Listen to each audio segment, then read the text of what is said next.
반갑습니다. 창사가 낚시꾼입니다. 여기는 마늘밭이고요. 여기는 홍산 마늘, 그리고 여기는 한진영 육종 마늘. 요 마늘 같은 경우는 외삼촌이 농사 짓고 계신 거고요. 한진영 마늘은 또 제가 농사 짓는 겁니다. 오늘 요 두 가지에 대해서 영상을 조금 준비했으니까요, 여러분들 좀 봐주시면 좋겠고요. 오늘은 저희 마늘밭에 물을 주러 왔는데요. 아니, 지금 물을 다 줬죠.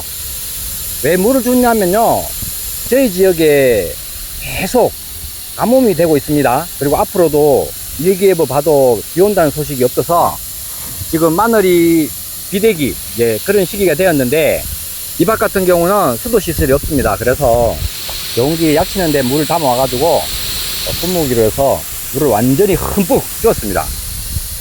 지금은 조금 말라긴 했는데요, 비닐 위에 물이 완전히 고일 정도로 흠뻑 주었습니다. 그런데 물 줄 때 제가 물 속에다가 물 타가지고 줬거든요. 그거는 뭐냐면 황산 마그네슘입니다. 그거는 제가 왜 탔는지 제가 좀 이따가 말씀드릴 거고요. 지금 이게 홍산 마늘 같은 경우는 여러분들 농사 짓는 분도 많을 거예요. 저희 외삼촌은 이제 항상 원래 3년째 홍산 마늘을 심으시더라고요. 예전에는 이제 저희와 똑같은 한진영 육종 마늘을 심었는데, 한진영 육종 마늘이 농사 기술도 좋고 막 예전부터 계속 하신 분들은 노하우도 있고 그렇기 때문에 되게 잘 지시죠. 그런데 저희 같이 이제 집에 먹기 위해서 농사 짓는 사람들은 한진 육종 마늘이 솔직히 손이 많이 갑니다. 손이 많이 간다는 거는 약도 좀 많이 치야 되고 또 영양제도 많이 치야 되고, 사실 저희 텃밭처럼 이렇게 조금만 짓는 분들은 사 먹는 게 나아요. 약 쳐야 되지, 비료 줘야 되지, 원래같이 가뭄이 많이 되면은 물도 줘야 되지. 저희 같은 경우는 저 사과 농사를 많이 짓다 보니까 사과에 지금 바쁜 시즌이거든요. 근데 지금 사과 적화 작업도 해야 되는데 또 가뭄이 되니까 물도 주러 와야 되고 또 뭐 약방제도 해야 되고 이러니까 시간적으로 반나절이 갑니다. 제 생각에는 그렇습니다. 취미로 조금 농사 지어가지고 그냥 뭐 두 분이 드실 거 이런 거는 조금 심어서 이렇게 재미삼아 하시는 건 좋은데요, 저희 같이 조금 욕심내 가지고 하는 이런 밭은 차라리 사가지고 먹는 게 낫습니다. 여기 4줄이 들어갔는데 여기도 마늘이 5접이 들어갔거든요. 그 5접에 한 접당 5만원만 잡아도 얼마입니까? 그 돈이면은 사실 조금 고생 안 하고 사 먹는 게 좋지 않을까 싶고요. 그리고 비료값 들어가지, 약값 들어가지, 인건비 들어가지, 그렇게 되면 솔직히 사 먹는 게 낫습니다. 하지만 저는 농사를 이렇게 짓는 이유가 뭐냐면 부모님 때문에 하거든요. 근데 아버지는 별로 신경을 안 쓰시는데 어머니가 농사를 짓는 걸 좋아하세요. 그리고 이 농사 지은 것을 수확해서 가족끼리 나눠 먹는 걸 너무 좋아하십니다. 그래서 이제 제가 어머니가 좋아하기 때문에 한마디로 조금 효도하기도 하는 거죠. 저는 솔직히 부모님 안 계셨다면은 이 마늘 농사 안 짓습니다. 좀 사가지고 필요할 때마다 사가지고 먹고 이렇게 하지. 아무튼 뭐 집안 얘기는 그렇고요. 마늘 농사를 조금 찌가지고 그냥 뭐 하시는 분들은 상관없는데 웬만하면 사가지고 드시는 게 좋지 않을까, 저만의 생각을 해봤습니다. 지금 5월달이 아직 안 되었는데요, 5월달 이때쯤에 해야 될 게 뭐냐면 병해충 관리입니다. 저 역시도 마늘에 많이 생기는 병 중에 이제 살충제, 고자리팔이라든가 이런 벌레 종류 그런 약도 방제했고요. 그리고 지금 보시는 것처럼 잎이 끝이 좀 마른 현상이라든가, 그리고 이제 녹병, 그리고 뿌리 쪽에 흑색 수은균핵병, 이런 병들이 올 수 있기 때문에 저도 좀 2번 정도 방제를 했습니다. 그리고 또 영양제로 좀 다른 것도 했지만요, 이 시기에는 그런 방제를 꾸준히 7일에서 10일 간격으로 해주시고요.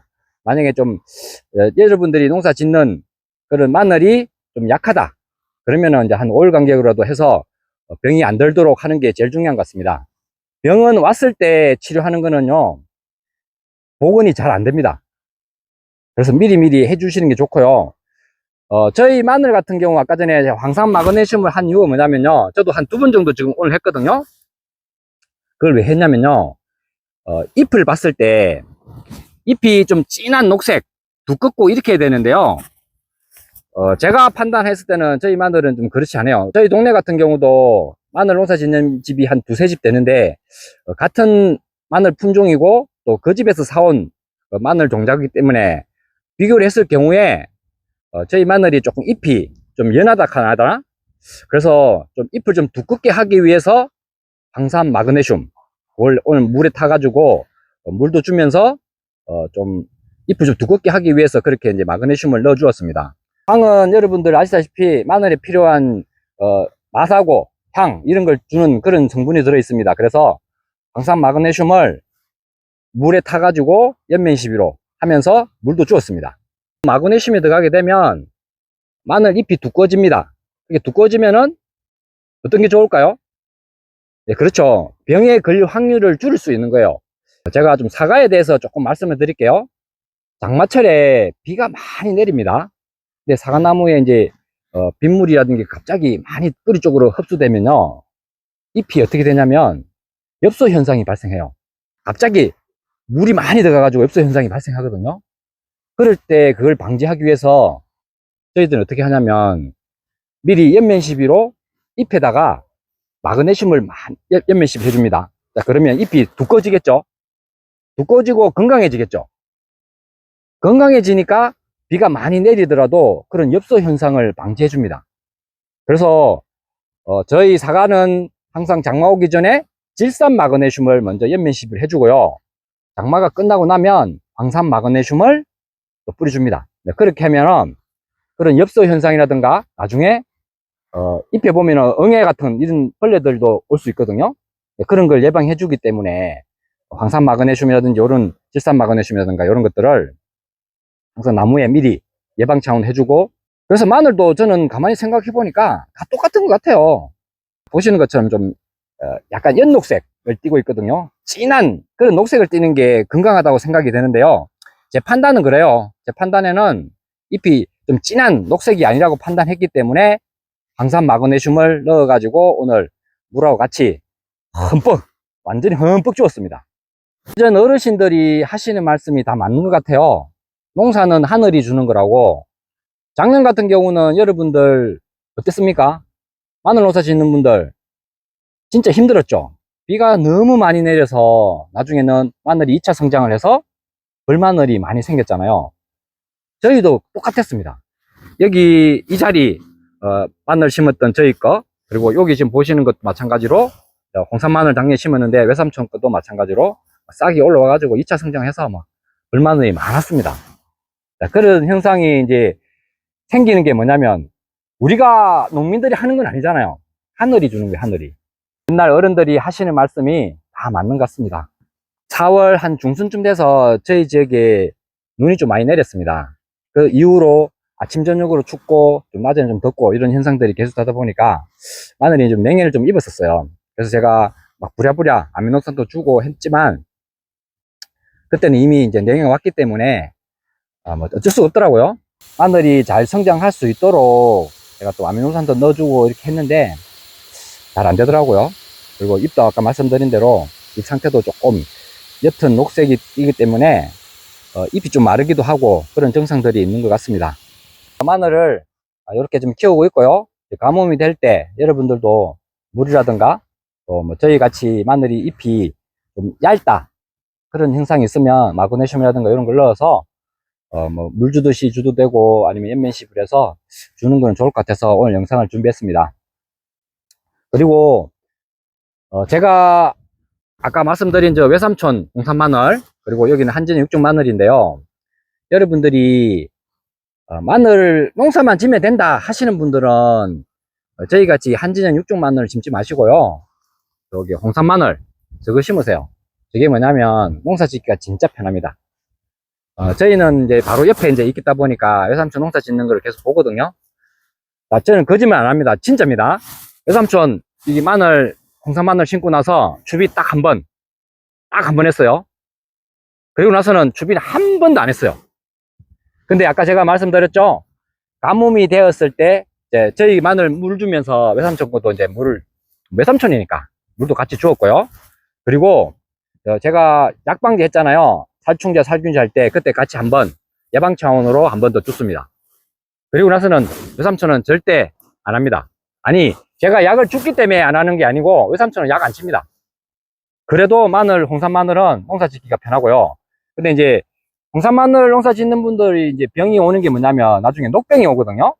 예, 그런 것도 미리 약만 방지해 주시면은 크게 문제될 것 없고, 녹병이 오더라도 제가 이제 작년에 계속 봤는데 뭐 벌마늘이 좀 있었지만은 많이 안 생겨요. 생겨도 뭐 먹는 데는 아무 지장 없어요. 이제 판매하시는 분들은 문제가 되겠지만, 홍산 마늘 같은 경우는 이제 눈으로 보기는 좀 좋아요. 잎도 좋고, 그리고 마늘 수확할 때 통도 막 큽니다. 자, 그렇게 좋아하시는 분들은 홍산 마늘 심으면 되고요. 고유의 맛을 좀 느끼려면 한진영 육종 마늘이 좀 사실 조금 맛은 있어요. 근데 이제 옛날부터 먹어와서 이제 그게 입에 이제 배해서 그런지 몰라도 한진 육종 마늘이 맛은 조금 있는 것 같아요. 하지만 이게 텃밭에 농사 짓기는요, 별 관리 많이 안 해도 되는 이게 홍산 마늘이 좋은 것 같습니다. 그런데 홍산 마늘 농사를 크게 짓는 분들 제 영상 보시면 또 욕할지 모르겠는데요. 아무튼 진짜 이 추비도 한번 하고 약도 잘 안 치시거든요, 삼촌은. 그래도 이 마늘 보세요. 엄청나게 굵고, 지금 뭐 병이 온 것도 없고, 한번 보세요. 지금 엄청나죠? 줄기도 좀 이만합니다. 마늘 줄기가 엄청나게 크죠? 그 잎도 바르파릇하고 두껍고, 농사 짓기가 진짜 편한 마늘이에요. 마늘 농사를 좀 짓고 싶은데 뭐 약도 잘 모르고 병도 이런 잘 모르는 분들은 처음부터 이렇게 홍산 마늘을 심어서 농사 짓는 걸 좀 추천드립니다. 이 정도 크고요. 또 아직 옆에 보면 이렇게 작은 이렇게 마늘도 있고요. 이렇게 마늘이 이렇게 2개 올라온 것도 있어요. 근데 이걸 하나 뽑아줘야 되는데 잘 안 뽑혀요. 그래서 그냥 뭐 집에 먹기 위해서 하는 거니까 그냥 놔둘랍니다. 그리고 이제 이쪽에도 보면 마늘이 이 정도 굵었습니다. 여기도 이 정도 굵죠? 자, 마늘 상태가 지금 저희는 이렇고요. 하여튼 양박제는 제가 지금 2번 정도 해줬는데요. 오늘 이제 물도 주고 항상 막아내서 주셨기 때문에 한 뭐 7일 아니면 10일 상황에 따라 마늘 상태를 보고 약을 칠 거고요. 그리고 이제 오늘 같이 제가 항상 마그네슘을 주잖아요. 무조건 여러분들이 항상 마그네슘을 주라는 게 아니고 마늘 상태를 봐가면서 저는 그렇게 농사를 지려고 합니다. 예전에는 뭐 1차는 어떤 거 주고 2차는 어떤 거 주고 뭐 주비는 어떤 거 하고 이렇게 많이 하시잖아요. 그거는 이제 끝났고 요즘에는 비료라든가 영양제라든가 이런 제품들이 사실 엄청나게 많아요. 그래서 농사 경험이 있고 이런 분들은 좀 응용해 가지고, 제가 아까 사과 농사 짓는다 말씀드렸잖아요. 다 비슷한 것 같아요. 농사는 조금 약이 조금 다르다 뿐이지 농사하는 방법은 잎이 나고, 그리고 열매가 맺고, 그리고 사과 착색이 되고, 마늘도 마찬가지로 싹이 올라와서 키가 자라고, 그리고 굵은 비대기, 마늘 통이 커지고, 뭐 이렇게 되듯이 다 똑같은 것 같아요. 그래서 그걸 조금 응용해가지고 농사를 지면은 뭐 크게 문제 없이 농사가 잘 될 것 같고요. 제가 올해는 마늘 농사에 좀 신경을 많이 쓰고 있습니다. 왜냐면 이양 농사 짓는 거, 이양 농사 지어야 되잖아요. 그럴 바에 그냥 대충 하는 바에는 안 하는 게 낫잖아요. 근데 어머니는 또 이 농사를 짓으면 다른 집의 농사는 잘 됐는데 왜 우리 농사는 이랬냐고 막 항상 걱정을 많이 하시니까 그 소리 들을 때마다 제가 마음이 아프더라고요. 그래서 올해 마늘 농사 같은 경우는 작년에 이제 마늘을 심었지만요, 진짜 신경을 많이 쓰고, 진짜 다른 분들 농사 잘 짓는 분들한테 가서 물어보고, 어떤 거 넣었냐 물어보고, 또 저 유튜브 보고 공부도 하고, 다른 사람 교육하는 것도 듣고 해서 나름은 그래도 지금까지는 큰 문제 없이 지금 잘 자란 것 같고요. 올해는 이게 마늘이 죽지 않고 처음부터 싹이 많이 올라와 가지고 보시는 것처럼 빽빽하게 마늘이 잘 자라고 있는 것 같아요. 자, 여기서 이제 조금만 병해충 관리만 조금 한다면 올해 마늘 농사 같은 경우는 큰 문제 없이 수확을 잘 할 수 있을 것 같습니다. 오늘 마늘밭에 이제 저희 지역에 가뭄이 계속되어서 물을 좀 주었는데요. 여러분들도 가뭄이 계속된다면 수도 시설이 되어 있다면 물도 좀 주가면서 마늘을 좀 잘 키우면 좋겠고요. 그리고 병해충 관리도 잘 하셔서 병이 들지 않도록 그렇게 해주면 좋겠습니다. 오늘 영상은 이걸로 끝내야 되겠습니다. 다음 영상 시간에 또 찾아뵙겠습니다. 시청해 주셔서 감사합니다.